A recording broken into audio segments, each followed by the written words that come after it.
왕이란 제목으로 설교 말씀을 전할 텐데요. 잠시 기도하고 말씀을 전하도록 하겠습니다. 하나님 아버지 감사합니다. 주님의 말씀 앞에 겸손하게 섰습니다.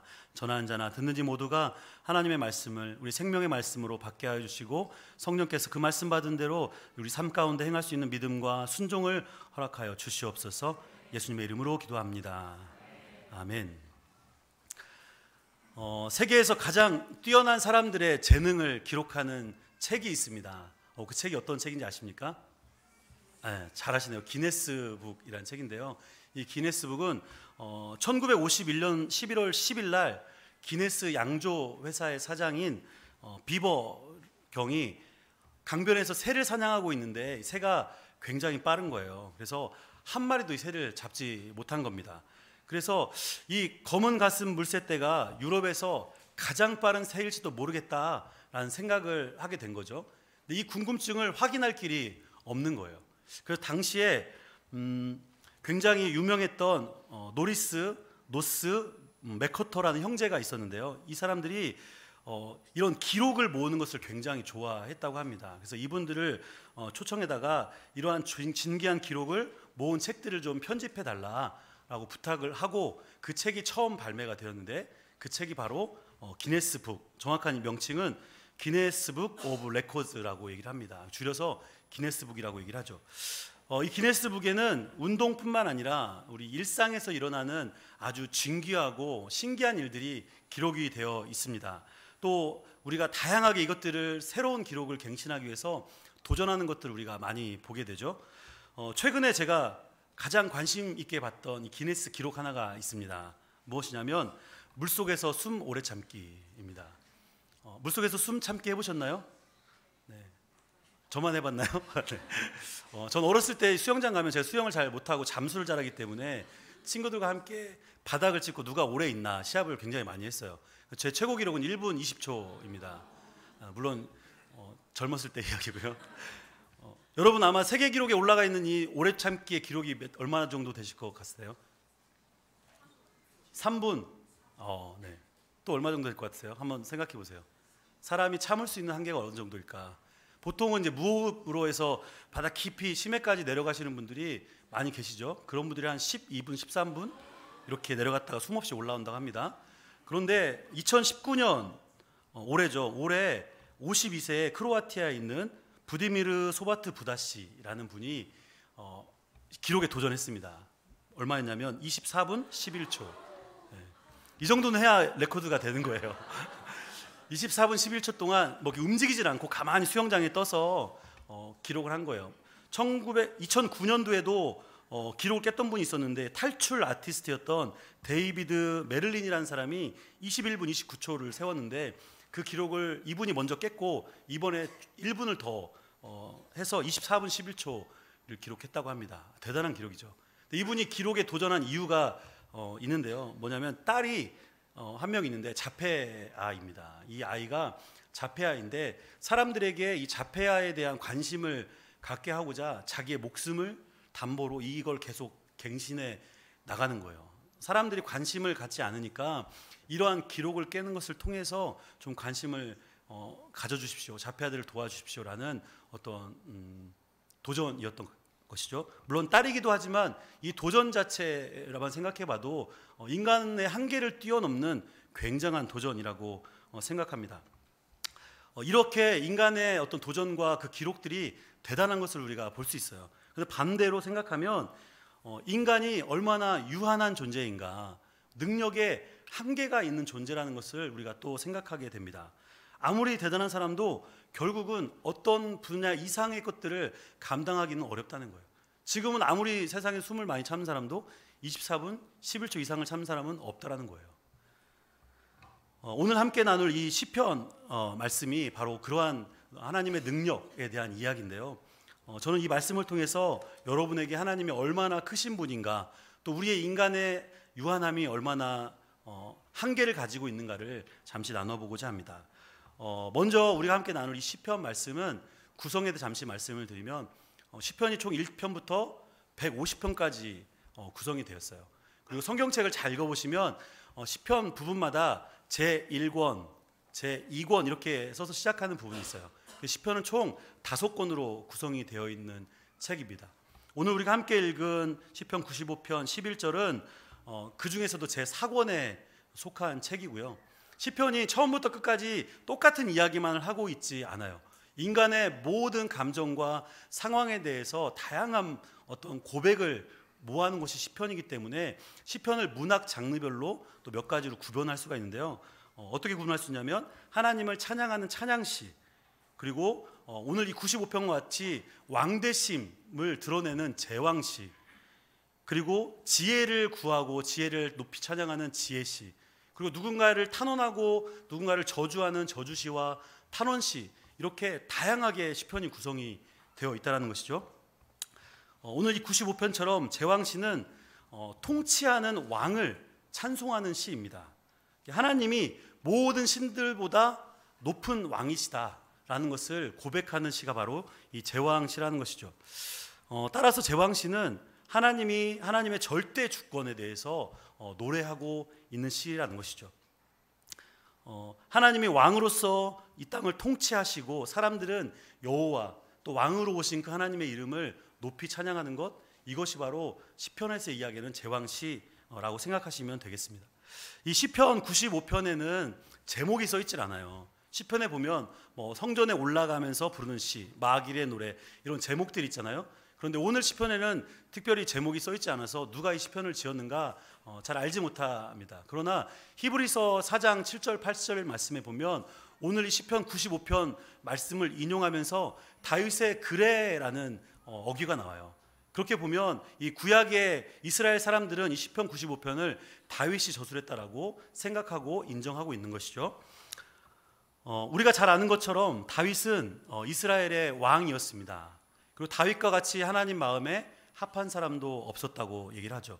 그리고 다윗은 많은 시를 지었고 또 이것들을 통해서 많은 노래를 불렀던 사람이에요. 어느 누구보다 악기에 능통했던 사람이었고, 다윗은 일명 다윗의 장막이라는 장막을 만들어서 하나님의 법궤를 그곳에 모셔놓고 365일 24시간 찬양이 그치지 않는 일들을 다윗의 제위 동안 계속 했던 것이에요. 그래서 다윗을 생각하면 다윗은 완전한 예배자다. 그래서 지금도 예배에 대한 이야기를 할 때 성경에서 다윗을 빼놓고 이야기할 수 있는 사람은 한 명도 없다라는 것이죠. 여기서 잠깐 좌우에 계신 성도님들 한번 이렇게 얼굴을 잠깐 바라봐 주시겠습니까? 네. 안 친한 사람은 눈 마주치기도 참 어렵죠. 네. 옆에 바라보신 분 혹시 성함을 알고 계시나요? 네. 많은 분들이 네. 우리가 성함을 잘 알고 계시다는 그 반증은 뭐냐면 이분하고 그래도 관계가 좀 있다라는 거예요. 내가 이름만 알고 한 번도 이야기해보지 않은 사람도 물론 있겠지만 많은 확률적으로 이름을 알고 있다는 것은 이분이 누구누구고 어떤 일을 하고 있고 우리 교회에 어떤 사람이다라는 것들을 대부분 안다는 거예요. 그런데 이렇게 눈도 잘 마주치기 어렵고 이름도 잘 알지 못하는 분은 이런 관계가 좀 서먹서먹합니다. 이번 기회에 내 이름을 옆에 분들에게 좀 한번 알려줍시다. 저는 누굽니다 라고 한번 인사하겠습니다. 네.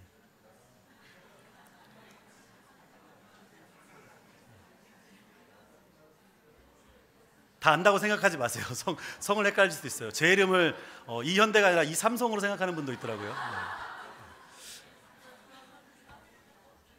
네. 제가 왜 갑자기 이름을 물어보게 했을까요? 앞에 언급한 것처럼 이름을 안다는 것은 높은 확률로 그 사람에 대해서 알 확률이 크다라는 거예요.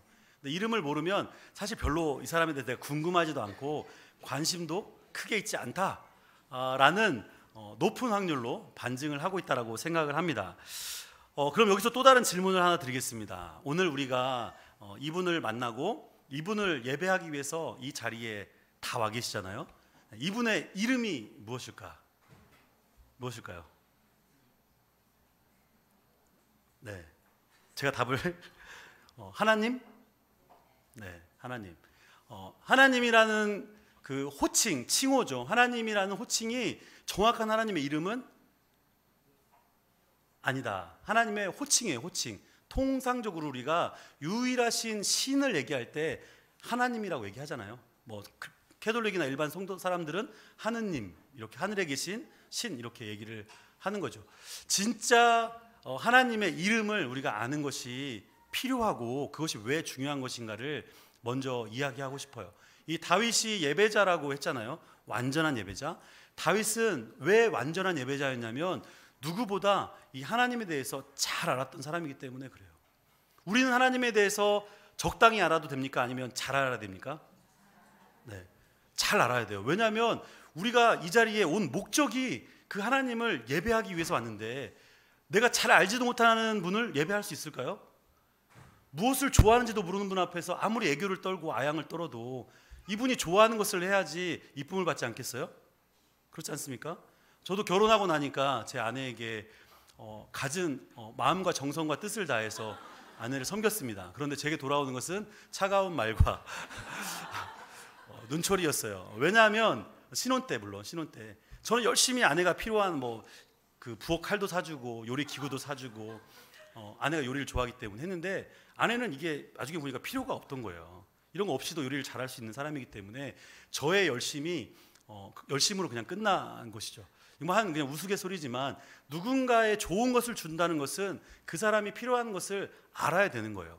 더군다나 우리가 예배하는 그 대상인 하나님을 알지 못하고 무작정 와서 그냥 하루를 지내버리면 하나님과 우리가 예배를 드렸다고는 할 수 있어요. 예배를 보았다고는 할 수 있어요. 그러나 하나님이 보실 때 나는 너에게 받은 것이 없다, 나는 너에게 관계한 것이 없다라고 하나님이 이야기하실 수도 있다라는 것이죠. 우리의 열심이 아니라 받으시는 하나님의 그 열심이 필요하시다라는 거예요. 그래서 하나님의 이름에 대해서 잠시 여러분에게 좀 나누고 말씀을 이어가려고 하는데요. 구약에 나와 있는 하나님의 이름에 크게 3가지 이름이 있습니다. 어렵지 않아요. 다 외우셔야 됩니다. 첫 번째는 하나님 이름을 엘이라고 표현합니다. 엘. 당시에 구약의 사람들은 엘이라고 하나님을 명명했어요. 이 엘은 쉽게 이야기하면 강한 자라는 뜻인데 당시에 하나님의 이름을 부를 때 가장 넓게 광범위하게 알려진 이름이 바로 엘이라는 이름이었습니다. 엘. 그리고 또 두 번째 엘로힘이라는 이름이 있습니다. 하나님 이름 중에 엘로힘은 이 엘이라는 단어의 복수 형태가 바로 이 엘로힘인데요. 엘로힘의 뜻은 하나님은 우리와 관계하시는 분, 전능하신 분, 이런 뜻이에요. 그래서 히브리 사람들은 하나님의 이름을 부를 때 공식적인 명칭으로 엘로힘이라고 썼어요. 창세기 1장 1절에 어떻게 되어 있죠? 태초에 하나님이 천지를 창조하셨다. 거기서 부르는 하나님이 히브리어로 엘로힘이라는 거예요. 그러니까 하나님의 이름의 공식적인 명칭, 이게 우주와 세상을 탁월하고 절대적으로 인도하시는 참되신 하나님이라고 얘기할 때 엘로힘이라고 얘기를 한다는 거예요. 세 번째는 여호와라는 말이 있습니다. 우리가 제일 잘 아는 말씀이죠. 구약에서는 야훼라고 이렇게 얘기를 하는데 이 여호와라는 것은 영원한 자존자라는 뜻이에요. 자존자란 말은 무슨 말입니까? 우리가 모세가 하나님을 시내산에서 만나서 하나님을 뵙고 하나님이 누구신지를 물어봤어요. 하나님이 자기소개를 하셨어요. 모세에게 뭐라고 하셨죠? 나는 스스로 있는 자다. I am who I am. 하나님은 만들어진 분이 아니고 누군가의 역사 이후에 나온 분이 아니라 스스로 존재하시는 분이라는 거예요. 이것이 하나님의 이름인데 그 이름의 뜻이 누구냐면 야훼, 다시 말해서 여호와라고 얘기합니다. 그래서 구약의 많은 성경에 보면 하나님 이렇게 얘기하지 않고 야훼 하나님, 여호와 하나님 이렇게 얘기하는 거 많이 들어보셨죠? 그래서 우리가 많이 쓰는 말로 여호와 라파, 여호와 니시, 여호와 샬롬, 여호와 삼마, 여호와 이레 이런 말 들어보셨죠? 하나님께서 준비하신다, 하나님이 싸우신다, 하나님은 평강이다, 이런 말이 여호와 뒤에 나오는 이야기라는 거예요. 3가지 이름이 있지만 우리에게 가장 친숙하고 많이 쓰이고 성경에 기록되어 있는 익숙한 이름은 여호와라는 이름이라는 거 꼭 기억해 주시기를 바라겠습니다. 모세에게 주신 십계명에 기록된 하나님의 이름을 부를 때 어떻게 해야 되나라고 기록이 되어 있어요. 출애굽기 20장 7절 말씀에 너는 내 하나님 여호와의 이름을 망령되이 부르지 말라. 하나님의 이름을 망령되게 부른다는 것은 무슨 뜻입니까? 망령되다는 말은 말이나 행동에 있어서 보통의 상태를 벗어난 거예요. 그러니까 제정신이 아닌 상태로 이야기하는 것을 망령된다는 거예요. 요즘에 사람들 보면 뭐 개독교라는 이름 그 말들을 너무 쉽게 하죠. 그리고 하나님이라는 이름에 대해서도 어떤 사람은 하나님의 존재를 부정하면서 막 욕하는 사람들이 있어요. 이 사람들은 그들의 인생이 얼마나 두려운 심판 가운데 있는지를 모르기 때문에 하나님의 이름을 망령되이 일컫는 것입니다. 하나님의 이름을 망령되이 일컬으면 어떻게 됩니까? 여호와는 그의 이름을 망령되게 부르는 자를 죄 없다 하지 아니하시리라. 하나님의 이름은 존귀한 거예요. 당시 이스라엘 사람들은 성경을 읽다가 성경을 쓰다가 야훼, 엘로힘, 엘 이런 단어가 나오면 쓰는 것을 멈추고 목욕 재개를 하고 와서 다시 쓸 만큼 붓을 다시 씻고 다시 쓸 만큼 그 굉장히 이름을 거룩하게 여겼어요. 심지어는 그 엘로힘 여호와라는 이름을 발음하지 않았어요. 그래서 사람들에게는 아도나이와 같은 주님 이런 단어들로 여호와 이름을 대신했다는 것이죠. 오늘날 우리는 하나님의 이름을 부르기가 굉장히 쉽잖아요. 그래서 하나님, 하나님, 여호와 하나님 우리를 도와주십시오. 이런 말들을 쉽게 할 수 있다는 것이죠. 정리하자면 하나님의 이름은 엘로힘, 여호와라고 불러주셨고 그 뜻은 창조주, 전능자, 처음과 나중이신 분, 주인, 주님, 왕 이런 모든 뜻을 품고 있다는 것이죠. 오늘 본문인 시편 95편에서 다윗이 그럼 어떤 이야기를 이 시편을 읽는 사람들에게 들려주고 싶어 했을까? 그 이야기를 잠시 살펴보도록 하겠습니다. 우리 오늘 본문 말씀인 1절, 2절 그리고 6절 말씀을 함께 읽어볼 텐데요. 먼저 1, 2절 말씀을 함께 읽겠습니다. 시작. 오라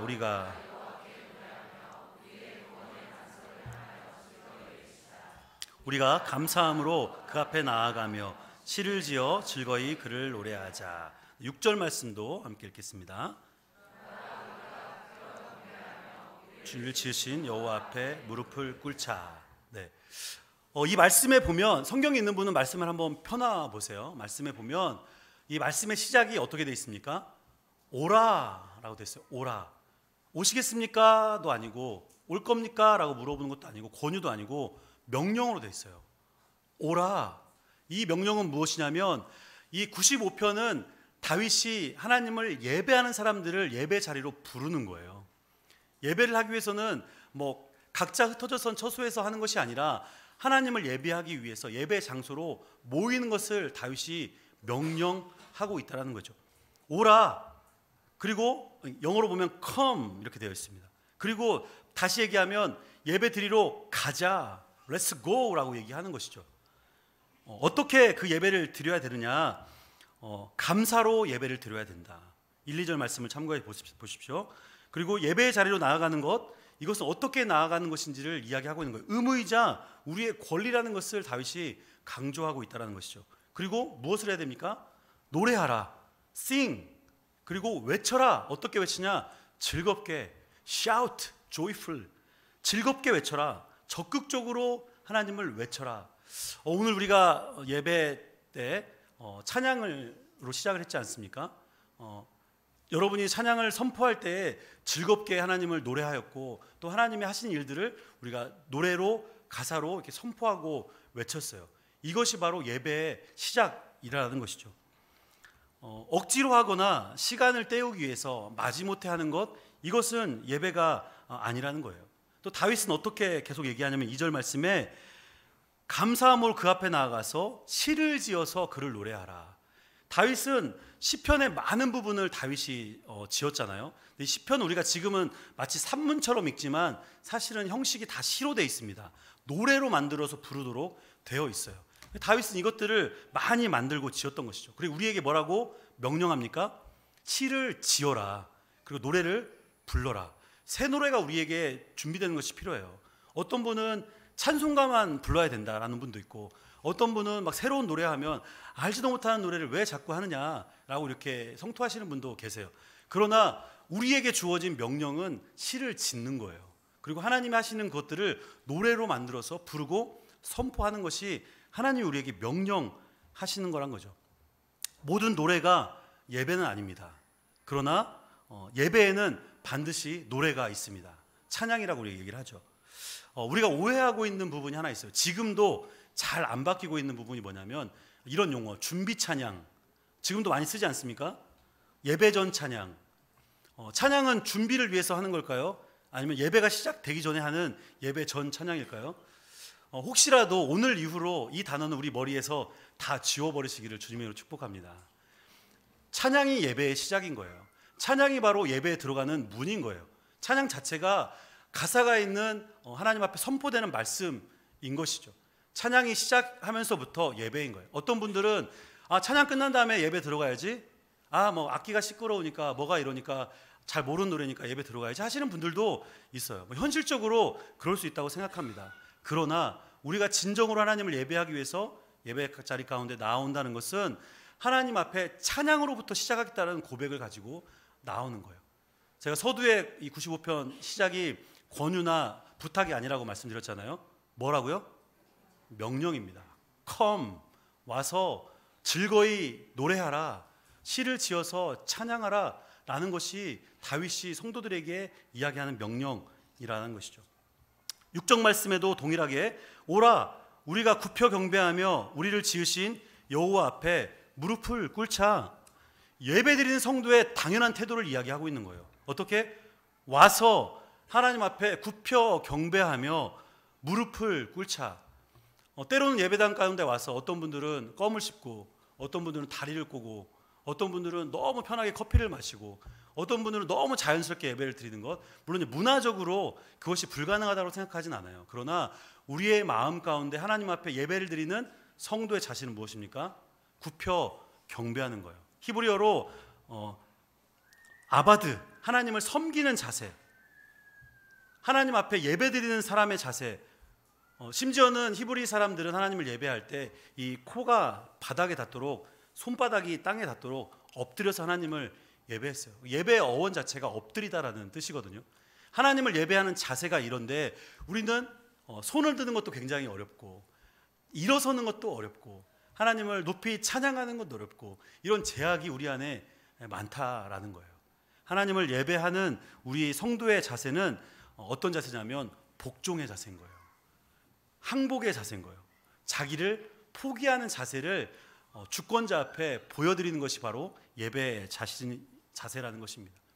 오늘 이후로는 우리 자신을 드러내놓는 어떤 행위나, 우리를 높이고자 하는 행위나, 예배 앞에 하나님 앞에 서 있음에도 불구하고 무언가 우리의 편안함을 추구하는 그런 것들을 포기하시기를 주님의 이름으로 축복합니다.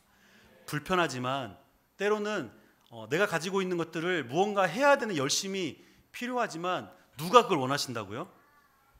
예배를 받으시는 하나님이 원하신다는 거예요.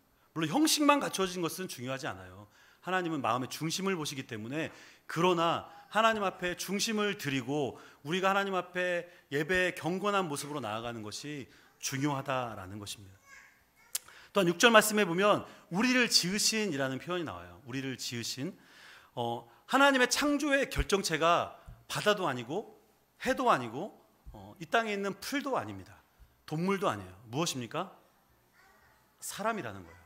하나님은 사람을 지으시고 보시기에 너무너무 좋으셨다라고 이야기를 하셨어요.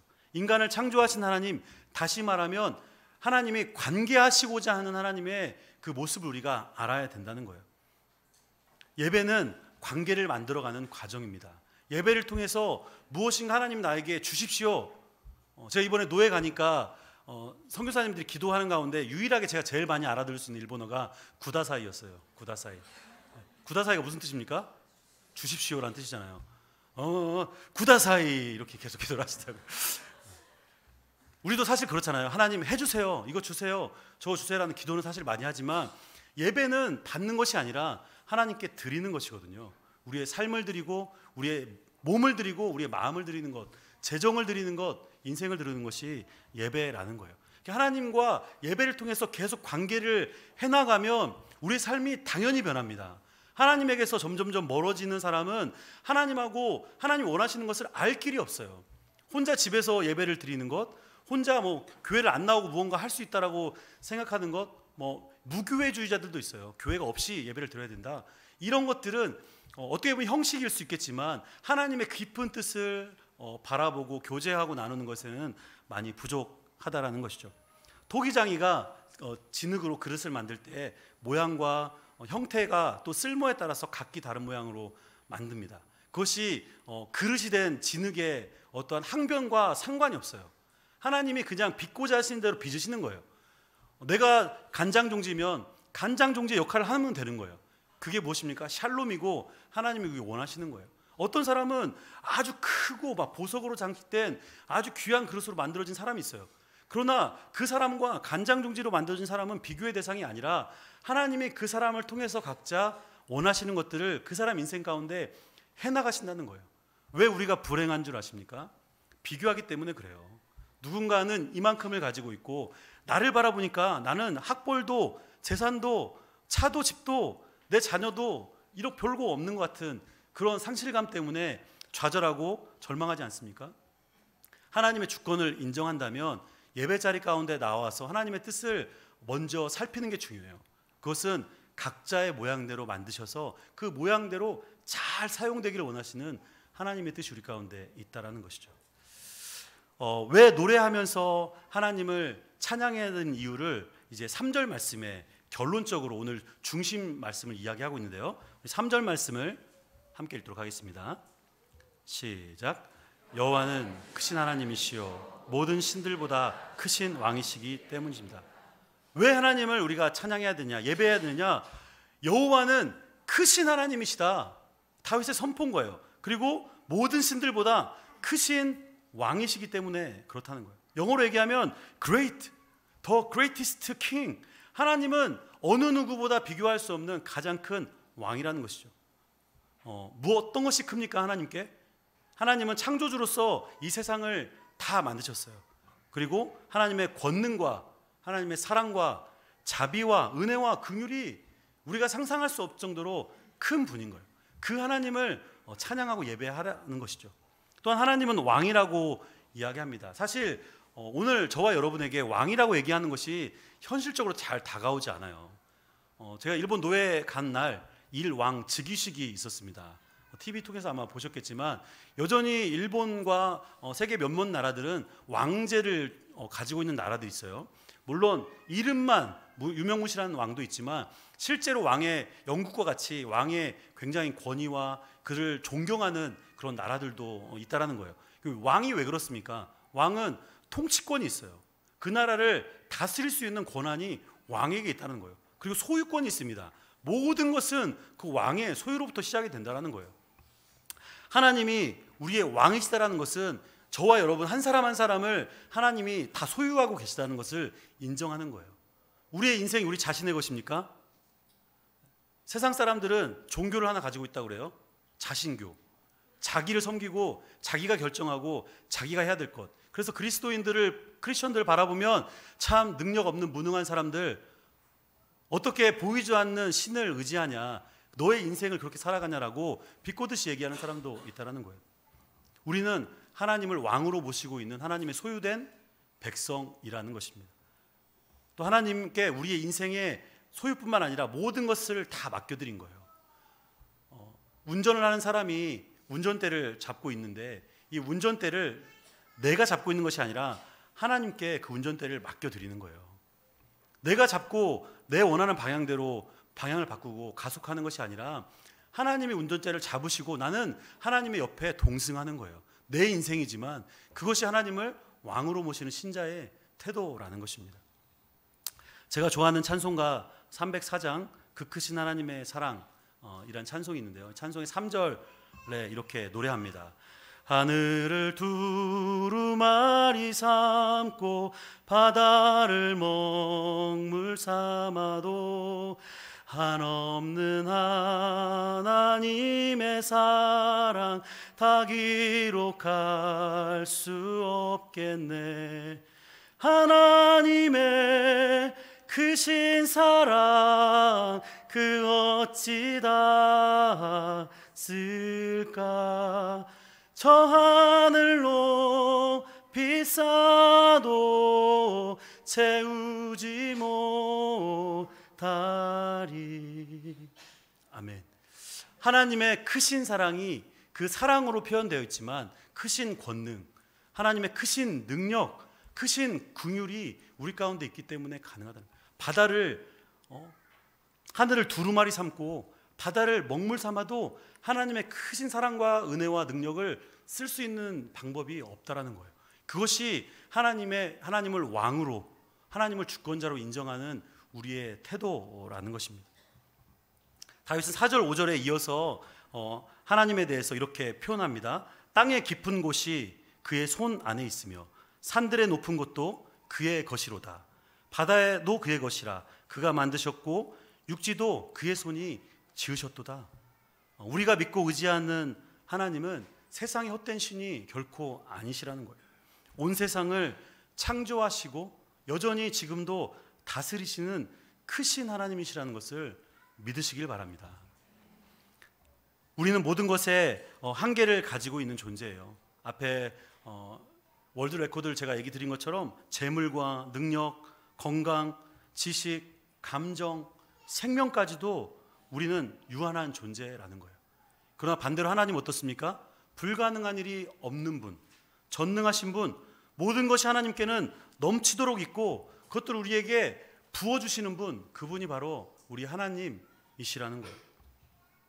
3절 말씀에 이어서도 7절에도 동일하게 하나님께 나아가서 노래하고 외치고 감사하고 즐거워해야 될 이유를 추가적으로 이야기하고 있는데요. 우리 7절 말씀을 함께 읽도록 하겠습니다. 시작. 그는 우리의 하나님이시요 우리는 그가 기르시는 백성이며 그의 손이 돌보시는 양이기 때문입니다. 앞에 3절에 여기까지 읽겠습니다. 앞에 3절에 이야기하는 것처럼 하나님을 우리가 찬양하고 예배해야 될 이유는 하나님이 크신 왕이시고 하나님은 크신 분이기 때문에 그렇다. 7절 말씀에는 우리를 기르시는 분이 하나님이시고 우리를 돌보시는 분이 하나님이시기 때문에 하나님을 예배해야 된다는 거예요. 여러분 하나님 없이 살 수 있습니까? 하나님 없이 단 하나도 살 수 없습니다라는 고백이 저와 여러분의 입술에 매일 고백이 돼야 된다는 거예요. 무엇을 크게 이루었을 때도, 성공했을 때도, 우리가 원하는 것들을 가졌을 때도 내가 한 것이 아니라 나를 통해서 일하시는 하나님의 능력이 이것들을 나타냈습니다라고 겸손하게 우리는 뒤로 빠지고 하나님께 영광을 올려드리는 것이 우리에게 필요하다는 거예요. 마치 이러면 그럼 나는 한 것이 아무것도 없는 것처럼 되잖아. 나는 뭐 아무것도 아닌 사람처럼 되잖아. 나에게 남는 게 뭐야? 라고 이야기하는 것은 마귀의 속삭임이에요. 마태복음 6장 33절 뭐라고 되어 있습니까? 너희는 먼저 그의 나라와 그의 의를 구하라. 그리하면 이 모든 것을 너희에게 더하시리라. 하나님의 역사는 그런 거예요. 사람은 모으려고 애를 쓰고 애를 쓰지만 하나님은 내려놓고 포기하고 드릴 때 하나님은 넘치게 해주시는 분이시라는 것이죠. 어떤 한 분야에 능력이 있는 사람이 내 편이라고 해도 얼마나 든든하겠습니까?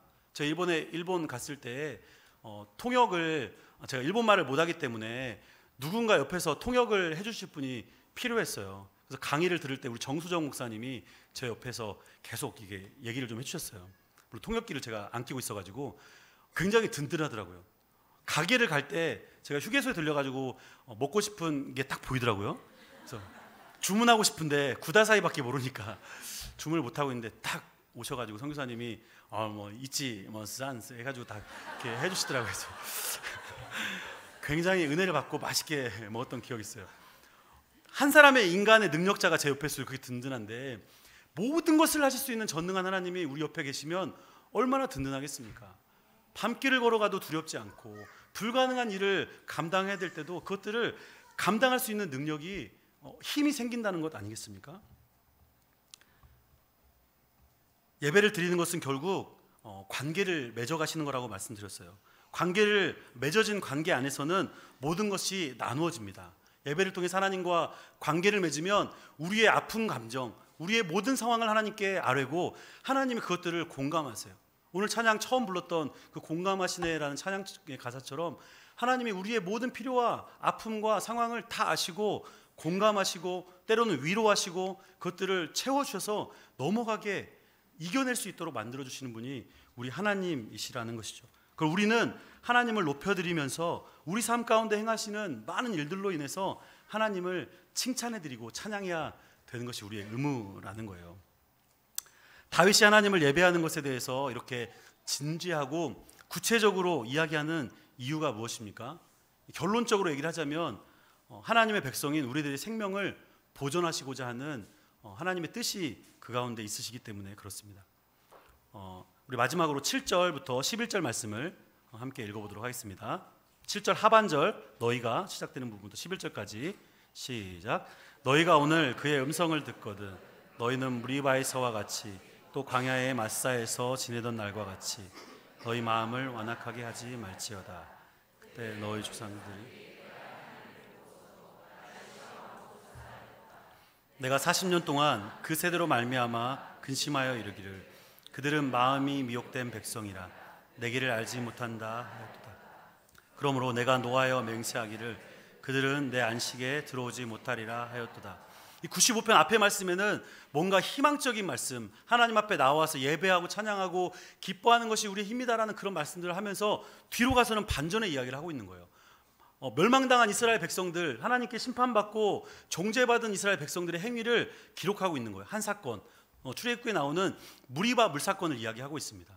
이스라엘 백성이 광야로 나와 보니까 그들에게 갖춰진 것이 너무 없었어요.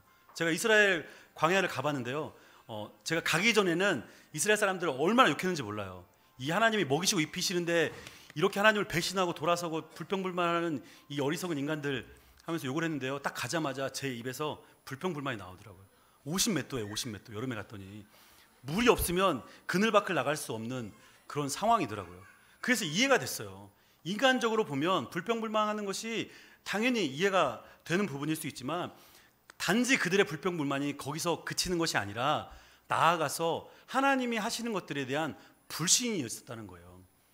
마지막 절에 어떻게 되어 있습니까? 10절 하반절에 미혹된 백성, 하나님의 길을 알지 못하는 이 미혹된 백성, 하나님의 뜻이 분명히 있음에도 불구하고 그 뜻을 신뢰하지 못하는 이 백성들, 그래서 무리바 물을 하나님이 모세를 통해서 백성들에게 터뜨려서 주시지만 그들을 심판하시고 정죄하시는 거예요.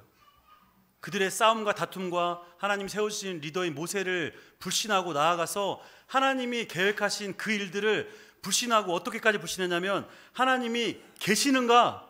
라는 이야기를 하면서 하나님을 믿지 못했다라는 거예요. 하나님께서 과연 이스라엘 백성의 필요를 알지 못하셨을까요? 아니면 하나님께서 필요를 채우시지 못할 만한 무능력한 분이셨기 때문에 그렇습니까? 이 문제가 지금 여기에 우리에게 일어난 일이 아니기 때문에 현실감이 많이 떨어질 거라고 생각해요. 그러나 상황을 바꾸어서 여러분의 삶에 이것들이 해결돼야 할 문제로 다가왔다라고 생각을 한번 해봅시다. 갑자기 많은 돈이 필요하거나 큰 시험을 앞두고 있거나 해결받기 어려운 질병에 걸렸거나 그래도 여러분 어떻게 행동하세요? 먼저 내가 이것들을 해결하기 위해서 물심양면으로 돕고 뛰고 사람을 구하고 일들을 하지 않습니까? 하나님이 구하시는 것은 무엇이냐면 그 자리에 무릎을 꿇고 하나님이 우리 인생 가운데 원하시는 것이 무엇이냐, 지금 이 어려움과 고통이 나에게 닥쳐진 일이 무엇인가를 잠잠히 하나님께 구하는 것, 하나님과 관계하는 것을 하나님이 먼저 우리에게 원하신다라는 거예요. 우리의 힘으로 하면 무언가 순간적인 것은 쟁취하는 것처럼 보이지만 그 결국은 결국 멸망뿐이라는 거예요. 하나님께 의지하고 하나님께 맡기면 느린 것 같고 이루어지지 않을 것처럼 보이지만 절대적으로 불가능할 것처럼 보이는 일도 하나님께서 그 일을 행해 주신다라는 것이죠. 전적으로 하나님을 믿지 못하는 이스라엘 백성들의 불신 때문에 그들은 40년 동안 광야를 헤매다가 다 죽게 되었습니다. 하나님을 시험하고 하나님을 믿지 못하게 하는 것은 마귀의 짓이에요. 마태복음에 예수님이 공생애를 시작하시기 전에 마귀에게 3가지 시험을 받지 않습니까? 이 시험의 다 이유가 무엇이냐면 하나님과 예수님을 떨어뜨리기 위한 거예요. 인간으로 오신 하나님의 예수님의 연약함을 빌미 삼아서 하나님을 불신하도록 만드는 마귀의 유혹이었다는 거예요. 여러분 삶 가운데 예배에 나오지 못하게 하고 성도 간의 관계를 어렵게 하고 무언가 나의 것들을 이루기 위해서 예배를 포기하고 이런 신앙생활을 뒤로 밀어내게 하는 이 모든 사단의 속삭임들은 사단의 시험이자 유혹인 거예요. 기도하시면서 분별하시기를 바랍니다. 하나님이 우리에게 원하시는 것은 하나님 앞에 나아오는 것이라는 거죠. 오늘 말씀의 결론을 맺고자 합니다. 시편 95편을 통해서 우리 모든 듣는 이들에게 다윗이 고백하고자 하는 것은 무엇이었습니까? 하나님을 예배해야 된다는 것, 그 예배의 대상인 하나님을 우리가 잘 알아야 된다는 것, 또 하나님과 관계를 깊이 맺어가는 삶을 살아야 된다는 것, 또 관계를 통해서 하나님의 일들을 우리 삶을 통해서 증명하며 살아가야 된다는 것을 이야기하는 거예요. 마지막 95편의 마지막 말씀처럼 그렇게 살지 못하는 사람은 하나님의 영원한 안식에 들어올 수 없다라고 두려운 말씀을 우리에게 전하고 있는 거예요. 우리의 삶이 지금은 주여 주여 하고 함께 모였기 때문에 마치 내 신앙이 전체 신앙인 것처럼 보이지만 우리의 공력이 고통과 고난 가운데 있을 때 증명이 되는 거예요. 어려움 가운데 직면했을 때 여러분의 믿음이 하나님 앞에 증명이 되는 것입니다. 이제 우리가 성전 입당을 앞두고 있어요. 이제 예배당이 마무리되는데 11월 24일 날 주일에 첫 예배를 그곳에서 드리려고 준비하고 있습니다. 이 준비에 대한 필요한 것들이 많은데 건축위원회에서뿐만 아니라 각 부서가 이것들을 조율하면서 준비하고 있어요. 인간적인 생각을 가지고 한계를 가지고 있는 재정과 우리의 상황들로 이것들을 준비하고 있어요. 그러나 이것이 인간적인 것에 끝나버리면 하나님이 원하시는 예배가 예배당이 아니라는 거예요. 하나님은 돈에 구약되는 분이 아니고 어떤 상황에 제한되는 분이 아니라는 거예요. 그것을 넘어서는 하나님의 위대하신 것, 크신 하나님, 모든 신들보다 크신 그 왕으로 오신 하나님 우리가 신뢰한다면 이것들을 좀 크게 바라봐야 된다라고 생각해요. 하나님이 채우실 것을 믿고 꿈을 크게 그리십시오. 비전을 크게 가지십시오. 여러분의 입을 크게 벌리십시오. 여러분의 믿음의 용량을 크게 키우십시오. 하나님께서 이 일들을 우리 가운데 허락하셨습니다. 이제 입당을 해서 우리가 하나님 앞에 예배 드리는 것, 건물은 이제 거의 다 마무리가 되었어요. 여러분의 마음, 그곳에 들어갈 예배자의 마음으로 준비가 되어 있습니까? 하나님에 대해서 깊이 알고 있습니까? 하나님이 여러분 자신에게 원하시는 삶이 어떤 것인지 여러분은 다 알고 계십니까? 하나님의 크신 사랑과 긍휼로 우리를 기다리시는 하나님 안에 깊이 들어가서 우리가 정말 새로운 터전에 가서 하나님을 예배할 때 그곳에 들어서면서부터 눈물이 흐르고 하나님의 은혜를 고백하고 죄를 고백하면서 새로운 삶을 살아가겠다는 결단이 드려지는 그런 시간이 저와 여러분 가운데 있기를 주님의 이름으로 축복합니다. 우리 함께 말씀을 생각하며 잠시 기도하겠습니다.